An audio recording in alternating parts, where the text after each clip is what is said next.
Joined here with Robin Saintney after what was a horrendous 2-0 defeat to Watford. What do you make of that?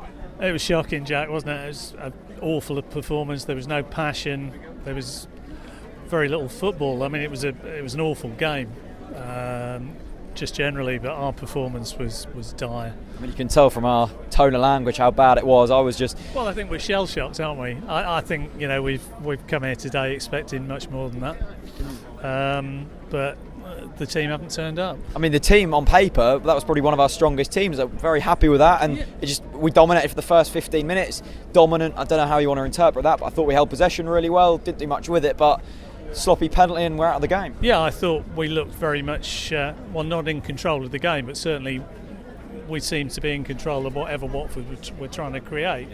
The thing that struck me is that we played with two wide players. We played with Redmond on the right and Brady on the left. Yet most of our play was inside the parameters of the penalty areas. We didn't get enough width. Watford had congested midfield. There were bodies everywhere. We couldn't work our way through them. Obviously the wind made it difficult, you could see that. But we just had no width. And I don't understand playing two wide players and then not getting them to the touchline. I mean, it's not your day when Brady and Redmond both don't turn up. But in the first half, I thought, you can't drop Grabban after the last game, in my opinion. But his runs were poor today. He had one chance, took a touch, and it was too late. No one turned up, did they? No, I think if you were being polite about Grabban's performance, you'd say it was diffident.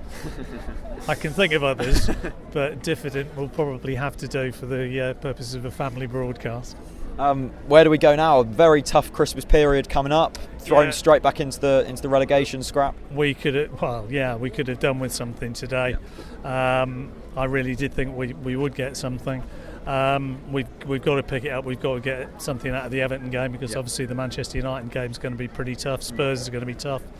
And then we've got Villa sandwiched between. But we've got to start picking up points. We can't sit around feeling sorry for ourselves. Week after week, it's an individual error that kills us. I mean, I love Tete to bits, but he's an international player, and what he did was just brainless today. I mean, what do you pin that performance down to? That performance was very similar to what Houghton brought. It was a performance that you can't really pinpoint anyone down. It was just so crap for the whole 90 minutes. It was extremely Houghton-esque, and we've been becoming, I think, more Houghton-esque over the last 2 or 3 games. But there was no invention. I mean, we played like Ipswich Town. That's how bad it was. That is bad. That's as bad as it gets in football, Jack. Yeah. Well, Robin, cheers, mate. No worries. A long trip home. Yeah, just.